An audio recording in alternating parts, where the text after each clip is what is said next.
EVM थोड़ी बोलेगी दिन भर आपको कि नहीं मुझे छेड़छाड़ किया गया है, चिप बदली गई है, मुझे वाईफाई से कनेक्ट कर लिया गया है, ये सारी ईवीएम थोड़ी बोलेगी। अब तो आदमी एफिडेविट दे रहा है ना, तो फिर आपको दिक्कत क्या है उसको बदलने में? आपने 2-2 हजार की करोड़ों नोटों को बदल दिया, तब आप देश की इकोनॉमी की बात नहीं कर रहे थे। अब आप बोलने लगे कि ईवीएम बंद करेंगे हम, तो ये पैसे खर्च होंगे, वो पैसे डिमोनेटाइज कर दिया, पूरी इकोनॉमी तहस नहस हो गई। आप उसमें नहीं बोला आपने, उसमें आपको चिंता नहीं थी। आप ईवीएम जो पब्लिक का सबसे बड़ा राइट्स है, उसको लेकर के दुनिया भर की तमाम आरोप अपने बचाव के लिए करते जा रहे हो आप। ये इलेक्शन कमीशन ऑफ इंडिया का सही जवाब नहीं है जो ये बोल रहे हैं। सीधा ईवीएम पर यदि कोई व्यक्ति कह रहा है कि मुझे एक भी वोट नहीं मिली, तो उसका कारण बताएं। ईवीएम में टेम्परिंग की गई है, वोटर्स को वोट नहीं डलवाने दिया गया, बोर्ड जहां पर लगा कोई कैंडिडेट हार रहा है तो उसके बाहुबली टाइप का है। आप सीधा धड़ाधड़ आए 3 तारीख को, सीधा सिग्नेचर करके सबको जो है तो कर दिया आपने इलेक्शन। सिवाय बीजेपी और chief election commission of India के अलावा भारत देश का कोई भी नहीं चाहता है कि जो हमारी ईवीएम है उसके द्वारा इलेक्शन कंडक्ट करा जाए। जब ईवीएम खुल रही है, जिस दिन ईवीएम का डिस्क्लोज रिजल्ट आ रहा है, तो ईवीएम बढ़ के आ रही है या घट के आ रही है? क्यों बढ़ और घट कैसे जाती है? जब ये ऑटोमेटिक मशीन है तो पब्लिक के लिए तो नहीं सेफ। ईवीएम को लेकर के जो बहुत सारी कंप्लेंट्स थी, उसमें मध्य प्रदेश में सबसे ज़्यादा मैटर आए। वो 15,000 complain already are the pending before the chief election commission portals. It is already is regulated by the chief election commissioner, but election is the conducting on the Madhya Pradesh. अब इसी के साथ में 4 राज्य और भी थे, जिसमें छत्तीसगढ़, राजस्थान और तेलंगाना शामिल था, मिजोरम भी था। तो 5 राज्य हो गए, यानी कुल मिला के 5 राज्यों का चुनाव था। और उन 5 राज्यों के चुनाव में हमने मध्य प्रदेश से belong from the Madhya Pradesh, इसलिए हम हमारे वोटर हैं और हमारा राइट्स का वायलेशन हो रहा है, इसलिए हमने उसको election chief justice of India के सामने पर हम उसको प्रेजेंट किए। फर्स्ट, जब 3 दिसंबर को काउंटिंग हो रही थी, तभी हम CGI साहब के घर पर गए और उनसे एप्लीकेशन, उसको हम पिटिशंस, लेटर टू पिटिशन कहते हैं, उसके थ्रू हमने उनसे कंसर्न किया थ्रू PA। तो उसमें हमने उनको दे दिया और उसके साथ में फिर हमें अगले दिन जो है तो एप्लीकेशन मंगवाई गई, जो ये प्रॉपर फॉर्मेट में हमने उसको भी सबमिट कर दिया। This is the pending before the chief justice of India.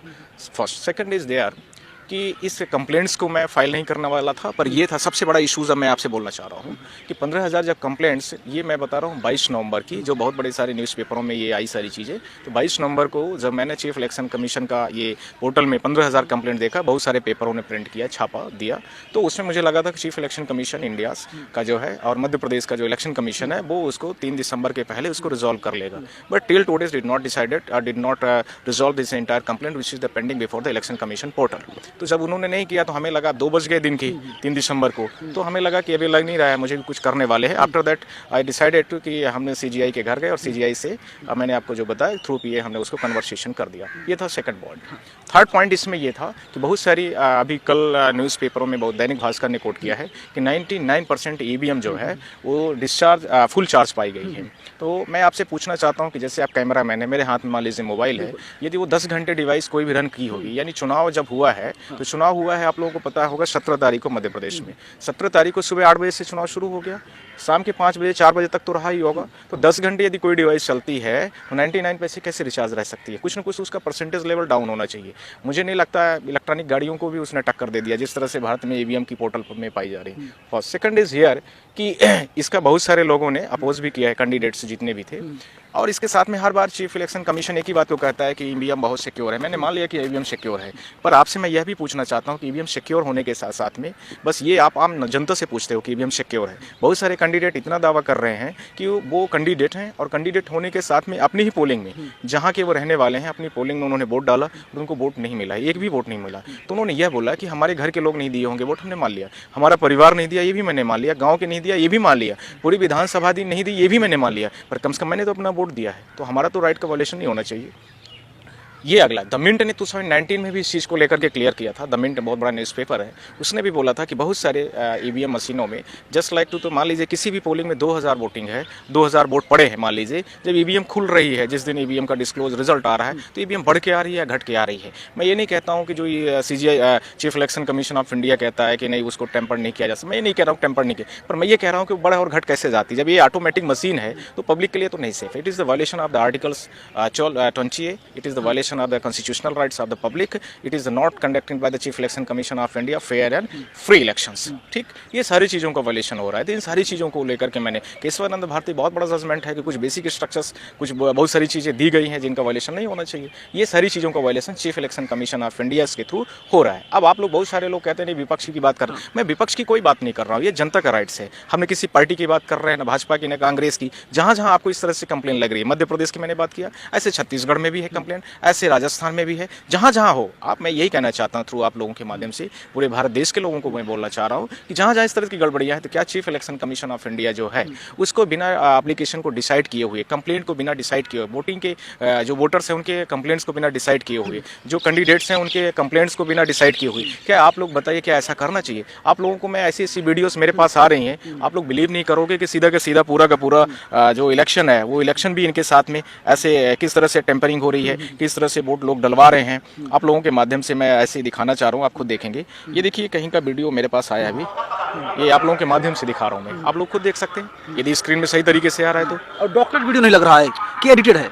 ये मैं नहीं कह रहा हूँ कि कॉपीराइट है या कुछ है, यदि कॉपीराइट है तो जो भी है चीजें इसको प्रिजर्व करना चाहिए सारी चीजें। आप लोग खुद देखिए सारे लोग। लेकिन तो मैं सरकार ये कहना चाहता हूँ क्या 15,000 एप्लीकेशंस पड़ी रहे जो कि इसको लेकर के इनरेगुलर ईवीएम रही, ईवीएम में टेम्परिंग की गई है, वोटर्स को वोट नहीं डलवाने दिया गया, वोट जहां पर लगा कोई कैंडिडेट हार रहा है तो उसके बाहुबली टाइप का है, इस तरह से शिकायतें हैं। और आपने क्या किया है? There is no any actions taken against to this types of complaint. कुछ भी नहीं हुआ है। आप पेंडिंग पड़ी है सारी चीजें, आप सीधा धड़ा आए 3 तारीख को सीधा सिग्नेचर करके सबको जो है तो कर दिया आपने इलेक्शन। आयोग बार बार चीख के कह रहा है कि ईवीएम एक ऐसी मशीन है जिसको कभी टेम्पर नहीं किया जा सकता, कभी हैक नहीं किया जा सकता, उसमें एक चिप लगाई गई है। मैं चीफ इलेक्शन कमीशन को यही कहना चाहता हूँ आप लोगों के माध्यम से, कल भी मैंने बहुत सारे मीडिया के माध्यम से इस चीज़ को बोल दिया है। मेरे भी कुछ उनसे क्वेश्चन है कि जैसे भारत देश का चंद्रयान जो है तो मून में जाके लैंड कर गया है, तो उसको जितना अच्छा इसरो रिसर्च सेंटर वाले बता देंगे, साइंटिस्ट बच्चे बता देंगे, उतना अच्छा मुझे नहीं लगता कि chief election commission of India उसके बारे में बता पाएगा। तो मैं भी उनसे यही पूछना चाहता हूँ कि आप पूरा सिस्टम चंद्रयान का कैसे चलता है, आप उसका एक इन्वेस्टिगेशन करके खुद ही मैन्युफैक्चरिंग करके बनाइए, पूरे देश को दिखाइए। आम जनता क्या जाने ईवीएम कैसे हैकिंग होती है, कैसे टेम्परिंग की जा सकती है, कैसे हो सकता है? आप आम जनता से पूछते हो, देयर इज नो बहुत सारा लिटरेसी पावर यानी बहुत सारा एजुकेशन का पावर नहीं है। यहाँ तो सिर्फ लोग साक्षर हैं, सिग्नेचर कर लेते हैं बेचारे। अलग चीज है कि वो ग्रेजुएट हैं। अब ग्रेजुएट में भी किस कैटेगरी के हैं आपने देख लिया है, पूरे भारत देश में बेरोजगारी का स्तर कितना है। तो ये बहुत सारी चीजें हैं। मैं यही कहना चाहता हूँ कि आप ऐसे क्वेश्चनों को न पूछिए, आप जिसने मैन्युफैक्चरिंग किया है ईवीएम की उससे पूछिए। आप यूरोप कंट्रीज का एग्जाम्पल देखिए, वर्ल्ड की 28 कंट्रीज उसके रिकॉग्नाइज की एसोसिएशन में मेंबर्स है। आप देखिए उन सब लोगों ने बैन किया, आपको क्या जरूरत है? सिवाय बीजेपी और chief election commission of India के अलावा भारत देश का कोई भी नहीं चाहता है कि जो हमारी ईवीएम है उसके द्वारा इलेक्शन कंडक्ट करा जाए। बीजेपी वाले कह रहे हैं कि देखिए 5 राज्यों में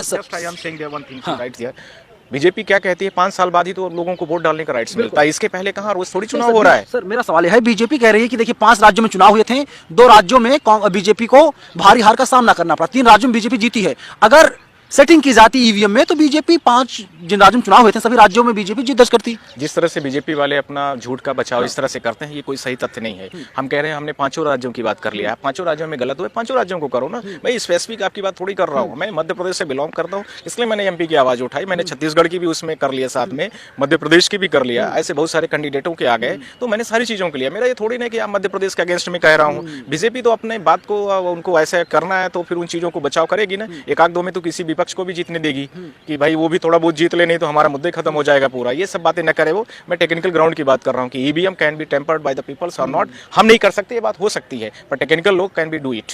इसके पहले कई बार मामला ईवीएम का सुप्रीम कोर्ट आ चुका है लेकिन कुछ नहीं निकला। ढाक के 3 पात साबित होते हैं, ईवीएम को बंद करवाने की बात कही जाती है और इसके बाद सुप्रीम कोर्ट कुछ कहता है और उसका कोई असर नहीं पड़ता। या यूं कह ले कि ईवीएम बैन करने का आदेश सुप्रीम कोर्ट नहीं देता। मैं आपसे ये नहीं कह रहा हूँ कि मैं ईवीएम को बंद कराने आया हूँ। मैं ये कहना चाहता हूँ कि 15,000 20,000 जो कंप्लेंट्स पड़ी हुई हैं इलेक्शन कमीशन के पोर्टल में, जो हमारे अधिकारों को लेकर के है, जो आपके अधिकारों को लेकर के है, जो यहाँ सारे लोग खड़े उनके अधिकारों को लेकर के, क्या है उनको बिना शॉर्ट आउट किए हुए इलेक्शन कमीशन ऑफ इंडिया को ऐसे रिजल्ट डिक्लेयर कर देना चाहिए। बस I am saying one thing, आप इसको बताओ फर्स्ट, इसका जवाब दो मुझे। मैंने मान लिया आप टेम्पर नहीं कर पाते हैं, जो व्यक्ति कह रहा है कि मैं एक वोट पर नहीं पा रहा हूं अपने पोलिंग पर, क्या वो भी गलत बोल रहा है? ईवीएम थोड़ी बोलेगी दिन भर आपको कि नहीं मुझे छेड़छाड़ किया गया है, चिप बदली गई है, मुझे वाईफाई से कनेक्ट कर लिया गया है, ये सारी ईवीएम थोड़ी बोलेगी। अब तो आदमी एफिडेविट दे रहा है ना, तो फिर आपको दिक्कत क्या है उसको बदलने में? आपने 2-2 हजार की करोड़ों नोटों को बदल दिया, तब आप देश की इकोनॉमी की बात नहीं कर रहे थे। अब आप बोलने लगे कि ईवीएम बंद करेंगे हम तो ये पैसे खर्च होंगे, वो पैसे डिमोनेटाइज कर दिया, पूरी इकोनॉमी तहस नहस हो गई। आप उसमें नहीं बोला आपने, उसमें आपको चिंता नहीं थी। आप ईवीएम जो पब्लिक का सबसे बड़ा राइट्स है उसको लेकर के दुनिया भर की तमाम आरोप अपने बचाव के लिए करते जा रहे हो आप। ये इलेक्शन कमीशन ऑफ इंडिया का सही जवाब नहीं है जो ये बोल रहे हैं। सीधा ईवीएम पर यदि कोई व्यक्ति कह रहा है कि मुझे एक भी वोट नहीं मिली तो उसका कारण बताएं। फर्स्ट। सेकंड, मैं ये कहना चाहता हूँ, ये दूसरा क्वेश्चन। तीसरा, मैं ये कहना चाहता हूँ कि जितने लोग कैंडिडेट्स हैं जिनकी टेबलिंग हुई, मान लीजिए किसी पोलिंग में 500 वोट पड़े आज 17 तारीख को, पर 3 दिसंबर को जब वो पोलिंग खुल रही है तो उसमें ज्यादा क्यों वोट पाए जा रहे हैं या कम क्यों है? मेरा ये क्वेश्चन, जैसे 300 मैंने या 500 वोट पड़ी, जिस दिन ईवीएम खुल रही है उस दिन मतलब उससे ज्यादा क्यों हो रहा डेटा? आप क्या करके रखे? फिर 99% बैटरी कैसे चार्ज पाई जा रही है? चौथा क्वेश्चन। पांचवा क्वेश्चन ये है कि चीफ इलेक्शन कमीशन को क्या सुप्रीम कोर्ट का जो honourable chief justice of India का एक स्टेटमेंट है वो याद नहीं है कि हमें भारत देश में ऐसा चीफ इलेक्शन कमीशन चाहिए जो प्रधानमंत्री के भी अगेंस्ट में यदि कोई एक्शन लेना पड़े तो लेने की जरूरत हो? क्या चीफ इलेक्शन कमीशन को यह दिन नहीं देखा है? तो हम सीजीआई साहब के इसी मैसेज के आधार पर यहाँ पर आए हैं और हम उसको सारी चीजों को कर रहे हैं। मुझे लगता है कि कल बहुत बड़ा निर्णय आएगा।